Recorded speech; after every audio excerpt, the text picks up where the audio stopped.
En el invierno de 1870, el valle de Baztán estaba cubierto por una neblina que no levantaba ni con el mediodía. Los caminos eran del color de la ceniza y el aire olía a madera húmeda y a leche hervida. Fue en ese año cuando el obispado de Pamplona autorizó la reapertura de un antiguo convento dominico, abandonado desde las guerras carlistas. El edificio construido en el siglo X alzaba sobre una colina conocida como Santa Lucía, rodeada de robles y silencios. El lugar había pertenecido antes a una orden femenina llamada las Siervas del Silencio, extinta desde hacía casi un siglo. Los aldeanos decían que las campanas del convento seguían sonando en noches de niebla, aunque el campanario estaba vacío. Nadie se atrevía a subir por la cuesta, ni siquiera los pastores. Pero la iglesia necesitaba recuperar su influencia en la región. Así nació la nueva congregación, las Hermanas de la Penitencia de Santa Lucía. Llegaron 13 mujeres desde distintas partes de Navarra, encabezadas por la Madre Superiora Sor Matilde de Aranguren, una mujer de rostro enjuto y ojos grises. Traían pocas pertenencias, libros, rosarios y herramientas de costura. El convento fue bendecido el 14 de marzo y las campanas, reinstaladas para la ocasión, repicaron por primera vez en casi 80 años. Pero el sonido salió extraño, como si el metal estuviera mojado. Uno de los herreros juró que la campana tragaba el eco en lugar de devolverlo. Los primeros meses fueron de trabajo y oración. Las monjas restauraron el huerto, limpiaron las celdas y repararon el techo del refectorio. El frío era constante y el pan escaso. La Madre Matilde insistía en que el hambre purificaba el alma y fortalecía la fe. Dios se manifiesta en el vacío del estómago, no en su llenura, repetía. Así comenzó la práctica del ayuno como penitencia. Al principio los ayunos duraban un día, después 3, luego una semana entera. Las monjas débiles eran recluidas en una celda de piedra llamada la Sala de la Luz, donde solo se les permitía beber agua bendita. Decían que allí el hambre se convertía en revelación. Algunas salían pálidas, pero sonrientes. Otras no salían en absoluto. Un registro fechado el 21 de julio de 1870, encontrado décadas después en el archivo diocesano, dice: Sor Clara ha alcanzado la visión. Su cuerpo está inmóvil, pero su espíritu reposa en gracia. Ha dormido 3 días sin necesitar alimento. Sus labios huelen a incienso. El acta está firmada por la propia Madre Matilde. Los aldeanos comenzaron a inquietarse. El convento pedía cada vez menos provisiones al mercado. Ya no compraban pan, ni leche, ni carne, solo sal y velas. A cambio, enviaban cartas pidiendo silencio y oración por las hermanas que ya habían cruzado el umbral del ayuno eterno.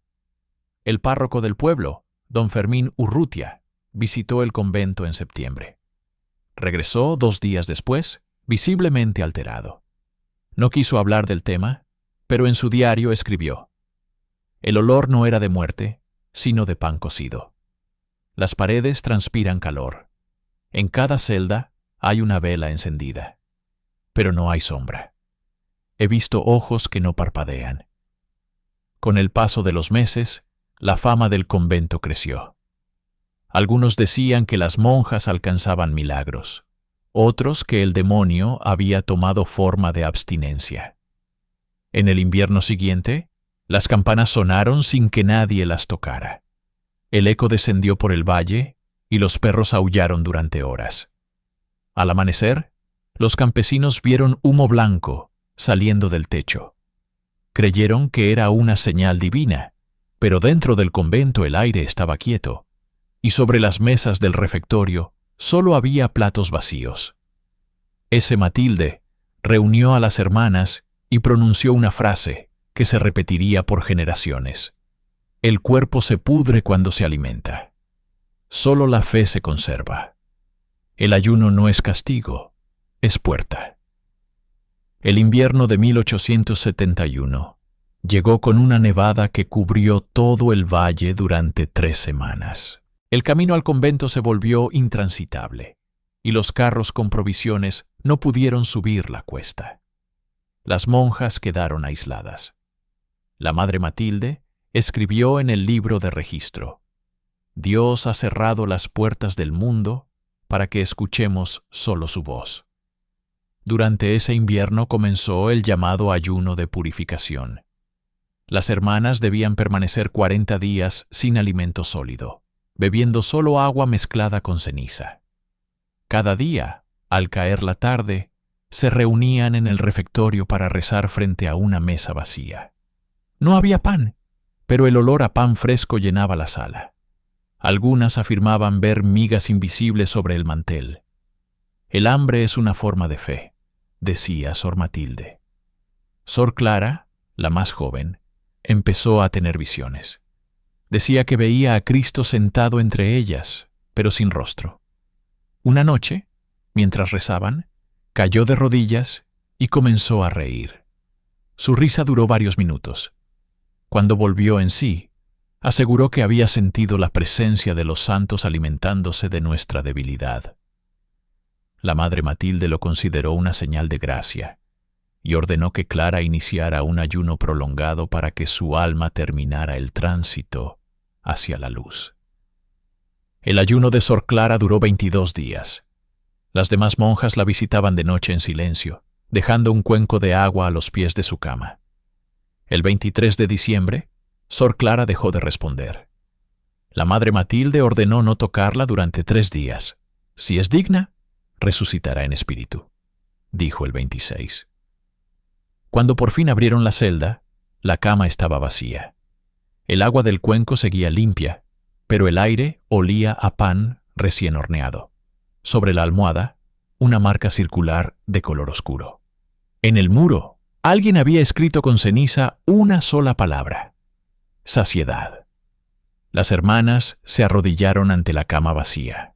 Sor Matilde declaró que la joven había sido asumida en cuerpo y alma por la divinidad del ayuno. Ordenó que el nombre de Clara no se volviera a pronunciar. A partir de ese día, cada vez que una monja moría, su celda era sellada con cal, y una vela encendida se dejaba dentro hasta consumirse. El pasillo del convento comenzó a oler a cera y pan quemado. En febrero, cuando el deshielo abrió los caminos, el párroco Urrutia subió con un ayudante para comprobar el estado del edificio. Las monjas lo recibieron en el atrio, todas con los labios agrietados y las manos manchadas de cera. Dijeron que estaban bien. El sacerdote insistió en entrar, pero la madre Matilde le pidió que esperara fuera. Él se negó. Al cruzar el umbral, su respiración se volvió corta. El aire era caliente, espeso, imposible de un convento en invierno. Del suelo subía vapor. En el refectorio, las mesas estaban dispuestas como para una cena. No había comida, pero los platos estaban manchados de algo marrón. El sacerdote preguntó por el color y Matilde respondió: el pan necesita harina cuando se amasa con fe. Urrutia huyó esa misma tarde. Esa noche escribió en su diario: he visto el infierno disfrazado de devoción. Comen lo que no existe y se alimentan de aquello que dejan morir dentro. El ayuno no las vacía, las llena de algo que no pertenece a este mundo. En marzo, una hermana enferma de fiebre fue encerrada en la sala de la luz. El reglamento exigía 3 días de silencio absoluto. En la madrugada del segundo día, el resto de las monjas escuchó un golpe seco. Cuando abrieron la puerta, la vela seguía encendida, pero la mujer ya no respiraba. Su cuerpo estaba frío, rígido, con una expresión serena. La madre Matilde acercó el rostro y dijo: ha alcanzado la plenitud. La carne se niega, pero el alma se alimenta. Las demás monjas no lloraron. Al contrario, comenzaron a pedir voluntariamente penitencias de ayuno. Cuantas más se enfermaban, más fervorosas se volvían. el convento dejó de pedir suministros por completo. Solo enviaban cartas al obispado, agradeciendo las gracias recibidas en la abstinencia. Los aldeanos notaban algo extraño.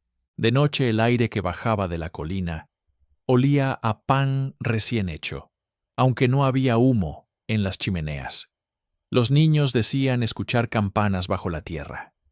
Las mujeres del pueblo se santiguaban al pasar por el camino. Alguien escribió en una pared: «No comas lo que viene del cielo». Nadie supo qué significaba. El 15 de abril, la madre Matilde convocó un ayuno general. Durante 7 días, ninguna monja comería ni bebería. Solo rezarían y escribirían sus pensamientos en pequeños trozos de papel que serían depositados en el altar. Al finalizar la semana se contaron 12 papeles. En cada uno había una frase distinta, pero todas terminaban igual. He probado el pan del alma. Ese Matilde reunió los papeles y los quemó frente a la imagen de la Virgen.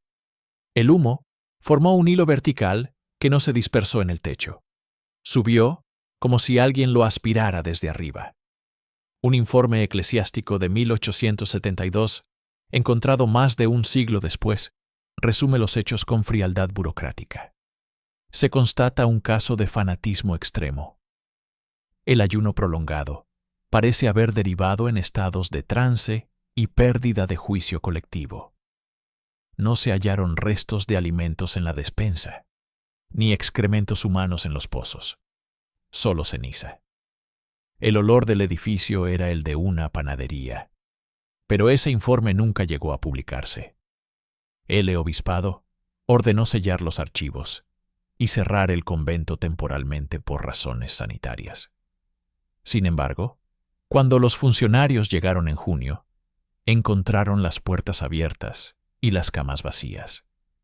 Ninguna monja estaba allí. Solo sobre el altar, una cesta llena de hostias sin consagrar. Al tocarlas, los hombres notaron que estaban calientes. El escribano apuntó una última línea: el pan respira. Durante casi 60 años, el convento de Santa Lucado. El valle siguió su vida entre guerras, cosechas y silencios. Los aldeanos evitaban mencionar el nombre del lugar, y los niños aprendieron a no mirar hacia la colina. El sendero que llevaba al convento fue cubierto por raíces, y el tejado se hundió lentamente. Solo las campanas oxidadas pero intactas permanecieron en pie. Nadie se atrevía a tocarlas.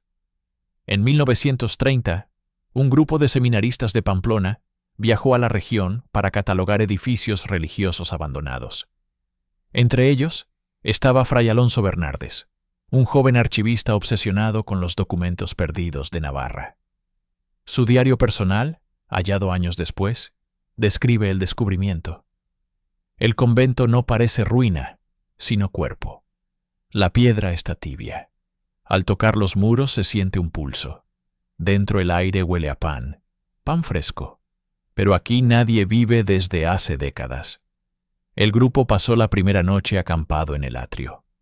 A medianoche, una de las campanas sonó sola 3 veces. Los seminaristas creyeron que era el viento, pero no soplaba brisa alguna. Cuando amaneció, el suelo alrededor del campanario estaba cubierto de migas. El pan no existía, pero las migas eran reales. Decidieron entrar en el edificio principal. El suelo crujía bajo las botas, pero no de humedad, de algo seco, quebradizo, como ceniza prensada. En el refectorio encontraron 12 sillas alineadas y una mesa aún puesta. Sobre los platos había hostias petrificadas. Una, al ser tocada, se deshizo en polvo tibio. Fray Alonso escribió: «Las hostias no se consagraron, o quizás se consagraron demasiado. El pan respira bajo la piedra. No hay duda, aquí el ayuno se convirtió en culto». En la sacristía descubrieron un cofre sellado.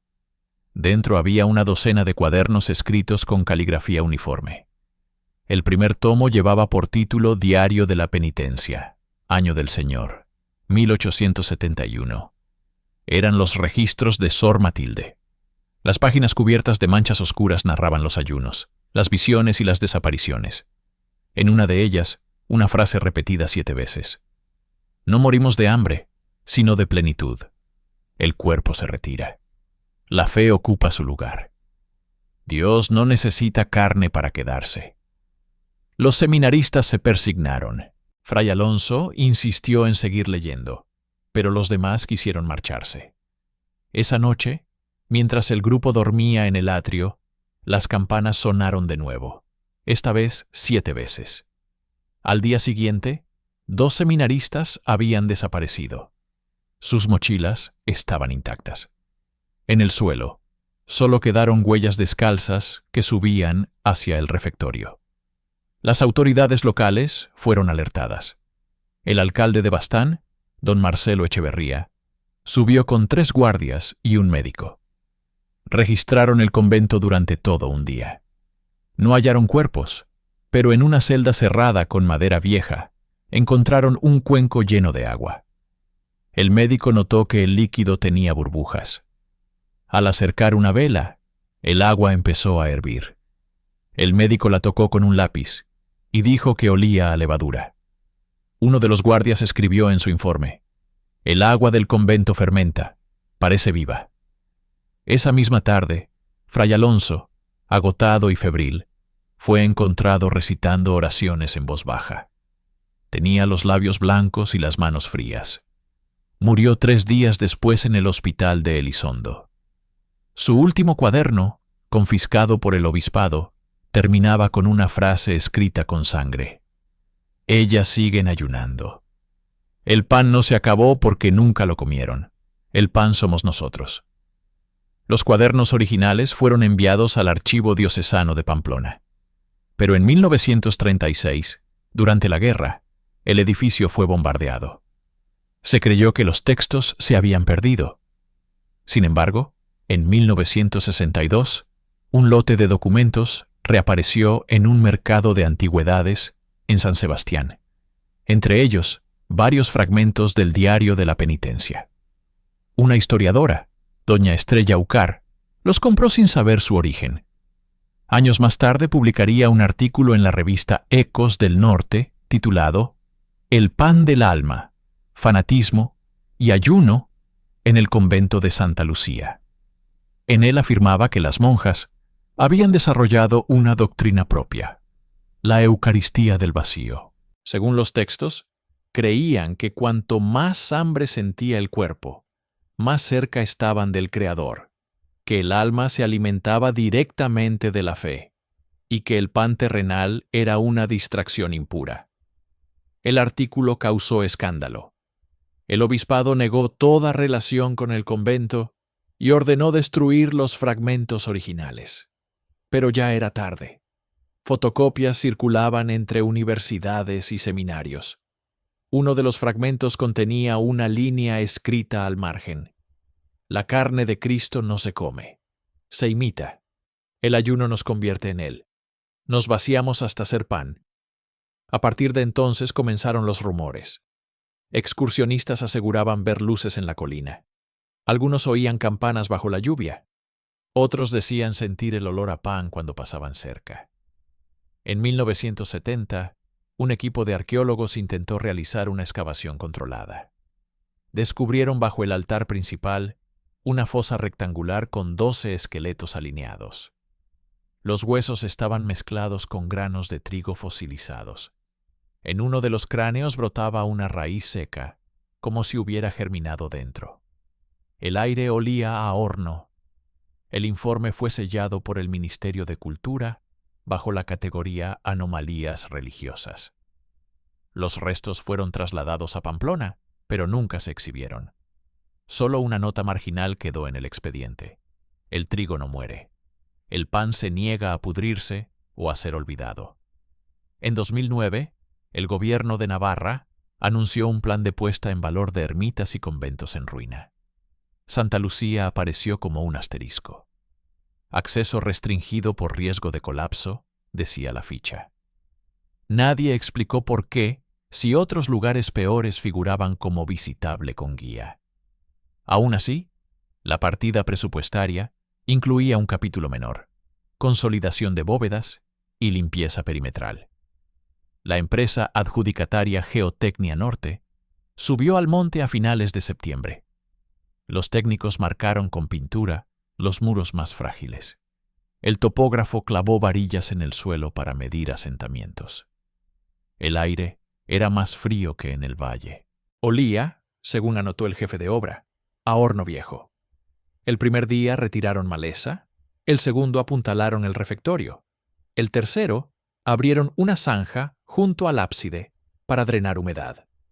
A medio metro apareció una capa dura, compacta, de color pardo. La excavadora no entraba. Usaron palas. Bajo la capa encontraron algo que parecía costras finas, quebradizas. El arqueólogo consultor, llamado de urgencia, pidió guantes y respiró hondo. «Es pan», dijo al cabo de un minuto. «Nadie hornea pan bajo tierra», respondió el capataz. El arqueólogo no insistió. Esa noche instalaron sensores de temperatura en el refectorio. A medianoche los registradores marcaron un ascenso brusco.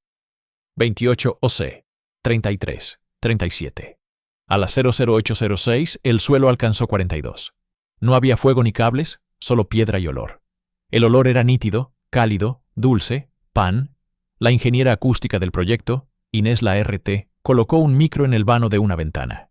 Quería descartar vibraciones del viento en la estructura. Grabó 6 horas.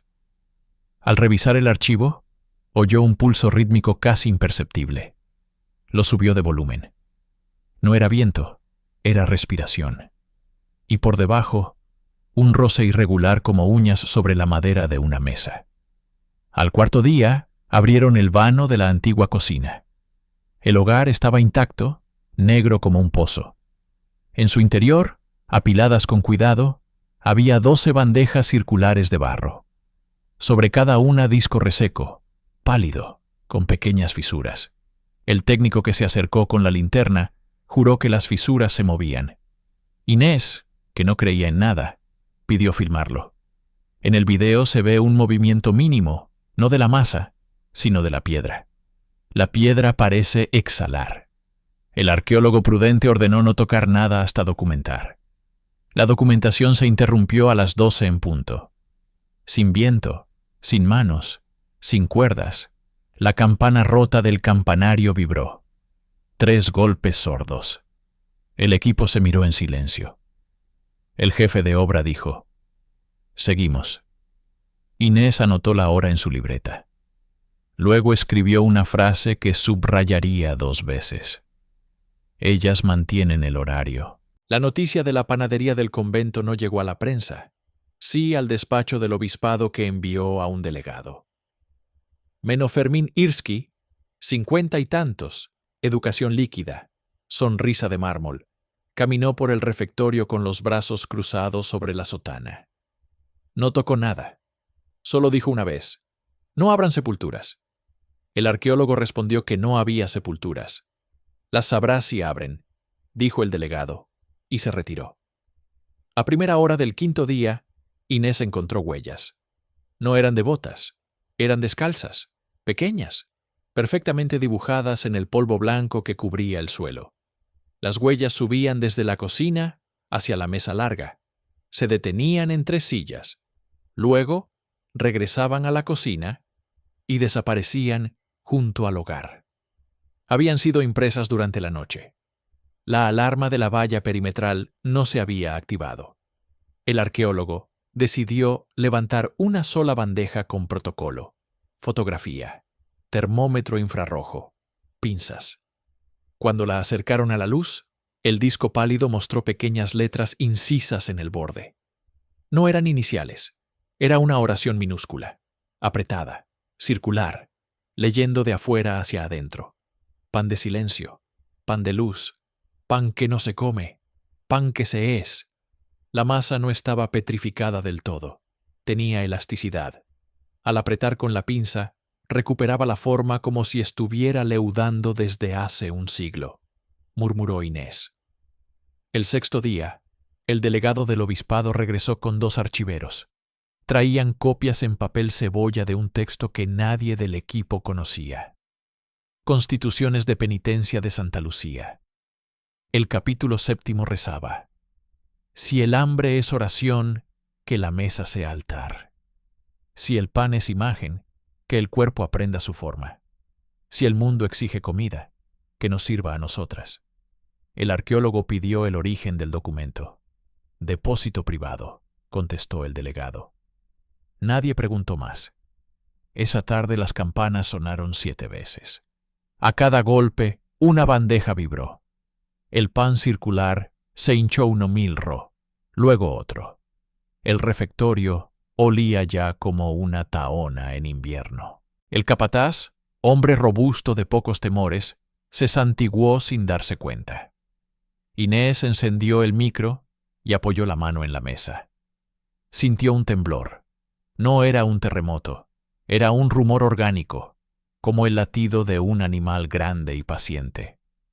El 7º día, con la mitad del claustro apuntalado, comenzó a llover, lluvia cerrada, quieta, que parecía caer solo sobre el convento.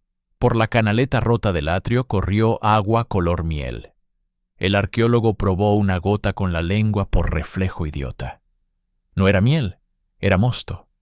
La lluvia olía a bodega. El obispado ordenó suspender trabajos y sellar accesos hasta nueva supervisión. El equipo tapió la cocina con paneles y bajó los equipos. Al despedirse, Inés dejó el micro grabando dentro del refectorio, escondido bajo la mesa. Para tener constancia del silencio, dijo. A la mañana siguiente, al recogerlo, no había silencio. Había un murmullo, voces, 7, rezando en latín sin palabras completas, como si el idioma fueran migas. En noviembre, un equipo reducido volvió para cerrar grietas antes del invierno. La cocina seguía tapeada, el refectorio también. Aún así, el olor a pan había aumentado. Salía por los poros de la piedra.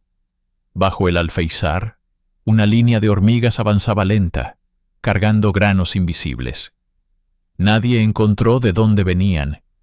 Fue entonces cuando apareció Estrella Úcar, la historiadora que en su juventud había publicado El pan del alma. Caminó por el atrio con un bastón de madera y una sonrisa triste. Pidió ver los hallazgos. El obispado se negó. Ella dejó un sobre cerrado para Inés.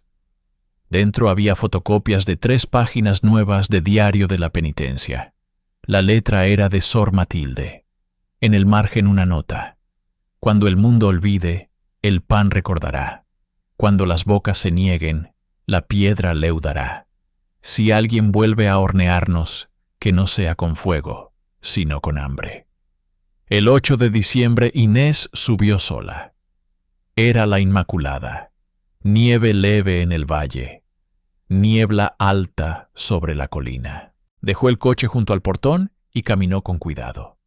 Grabó audio, video, notas en su libreta. Empujó la puerta del refectorio. El tapeado había cedido. Dentro no hacía frío. Sobre la mesa las 12 bandejas brillaban.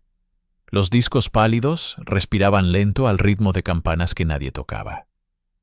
Inés se sentó en la primera silla, luego en la segunda, luego en la tercera. En cada una sintió una temperatura distinta. En la cuarta, calor de manos. En la quinta, frío de misa alba. En la sexta, una pena vieja como harina húmeda. Grabó el pulso, le puso un metrónomo, 60 golpes por minuto, luego 70, luego 72. El corazón humano lo anotó, cerró la libreta, dijo en voz baja: «No venimos a faltaros». Las campanas dieron una sola vez. En la grabación la campanada no sube, baja como si golpeara la tierra. El obispado, alarmado por la presencia sin permiso, ordenó cerrar la obra hasta primavera. El expediente administrativo cambió de título de consolidación a protección. El delegado sugirió verter un mortero ligero dentro de la cocina para fijar el suelo, una forma amable de enterrar. El arqueólogo se opuso, luego renunció. Inés imprimió sus gráficos y los llevó a una reunión con Patrimonio. «Lo único que pido es no sellar», dijo, «solo medir». La presidenta de la mesa cerró la carpeta y sonrió con cortesía. «Ya está medido. Hay más fe que técnica». El invierno llegó con silencios y una nevada corta. Enero, un pastor afirmó haber visto humo blanco salir del ábside. Al subir encontró el humo, pero no el fuego. Olor a pan, pisadas pequeñas y en la nieve migas que no se congelaban. En marzo, el gobierno aprobó un cierre perimetral definitivo, reja alta, candado, cartel de peligro. La valla no detuvo a los olores, ni a las hormigas, ni a los pájaros que empezaron a llevar briznas hacia la ventana del refectorio. Hicieron un nido.